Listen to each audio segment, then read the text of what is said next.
आज हम cell the fundamental unit of life का कुछ इंपॉर्टेंट डिफरेंस बिटवीन देखने जा रहे हैं। पहला देखने जा रहे हैं difference between unicellular organism and multicellular organism. तो फर्स्ट प्रॉपर्टी है नंबर ऑफ सेल कितने हैं यूनिसेलुलर में, सिर्फ 1 है। मल्टीसेलुलर में कितने हैं, बहुत सारे हैं। नेक्स्ट, फंक्शन क्या करते हैं, यहाँ पे सिंगल सेल ही सारे फंक्शन करता है, लेकिन यहाँ पे different cell different function perform करते हैं। Next, reproduction. यूनिसेलुलर में एसेक्सुअल रिप्रोडक्शन होता है, मेनली बाइनरी फिशन देखा जाता है। मल्टीसेलुलर में एसेक्सुअल भी हो सकता है, सेक्सुअल भी हो सकता है। उसके बाद लाइफ स्पान। यूनिसेलुलर ऑर्गेनिज्म का लाइफ स्पान बहुत कम है एज कम्पेयर टू मल्टीसेलुलर। उसके बाद टाइप्स ऑफ न्यूक्लियस। यूनिसेलुलर में हमें प्रोकैरियोट एंड यूकैरियोट दोनों देखने मिलेंगे, लेकिन मल्टीसेलुलर में सिर्फ हमें यूकैरियोट ही देखने मिलेगा। Examples amoeba, chlamydomonas, paramecium and bacteria. यहाँ पे प्लांट्स, एनिमल, ह्यूमन बहुत सारे एग्जाम्पल है। उसके बाद देखते हैं difference between prokaryotic cell and eukaryotic cell. First, size.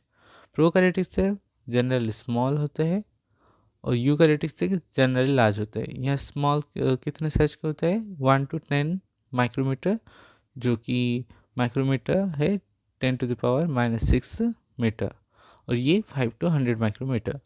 इसका न्यूक्लियर रीजन क्या होता है, an undefined nuclear region which is called as nuclear, जिसमें सिर्फ न्यूक्लिक एसिड ही प्रेजेंट रहता है।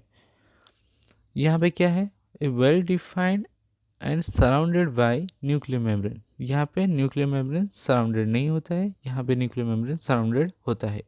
यहाँ पे सिर्फ न्यूक्लिक एसिड होता है, यहाँ पे न्यूक्लिक एसिड प्लस प्रोटीन भी होता है। Next, chromosome. यहाँ पे एक ही क्रोमोजोम होता है, यहाँ पे मोर देन 1 क्रोमोजोम होते हैं। मेम्ब्रेन बाउंडेड सेल ऑर्गेनेल यहाँ पे एब्सेंट है, लेकिन यहाँ पे प्रेजेंट है। कॉम्प्लेक्सिटी, कौन सा ज़्यादा कॉम्प्लेक्स है, ओब्वियसली यूकैरियोटिक मोर कॉम्प्लेक्स है as compare to prokaryotic. DNA, इसमें डीएनए का शेप क्या है, सर्कुलर है, लेकिन यहाँ पे क्या है, क्रोमोजोम के शेप में ये पैक्ड होता है। एग्जाम्पल्स क्या है, बैक्टीरिया, यहाँ पे example plants, animal and fungi. अब देखने जा रहे हैं hypotonic, isotonic and hypotonic. The medium surrounding the cell has higher water concentration than cell. Hypotonic में क्या होता है, बाहर ज़्यादा वाटर होता है एज कम्पेयर टू अंदर।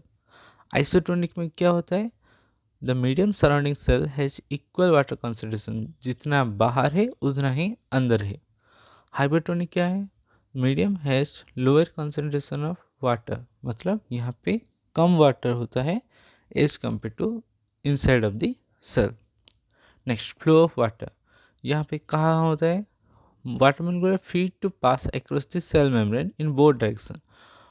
सभी केस में बोथ डायरेक्शन में वाटर फ्लो करता है, लेकिन हाइपोटोनिक केस में more water will come into the cell, मतलब ज़्यादा वाटर भीतर आएगा एज कम्पेयर टू बाहर जाएगा।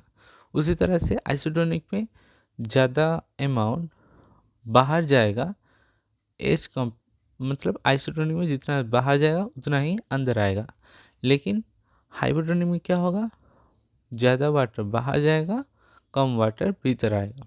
एंड रिजल्ट क्या होगा, यहाँ पे due to water coming into this cell ये स्वेलअप कर जाएगा, इधर कुछ भी चेंज नहीं होगा क्योंकि नेट वाटर एक्सचेंज 0 होता है, और यहाँ पे सेल सिंक कर जाएगा क्योंकि वाटर बाहर जा रहा है। Next, rough endoplasmic reticulum and smooth endoplasmic reticulum. इसका अपीयरेंस कैसा होता है, नाम से ही पता चल रहा है, रफ होता है, ग्रानुलर होता है due to the attach ribosome. ये कैसा होता है, स्मूथ होता है, यहाँ पे लैक ऑफ अटैच, मतलब राइबोसोम नहीं होता है। Structure, composed of mainly flatten like structure called cisternae. यहाँ पे क्या है, ट्यूबुल्स और वेसिकल्स है।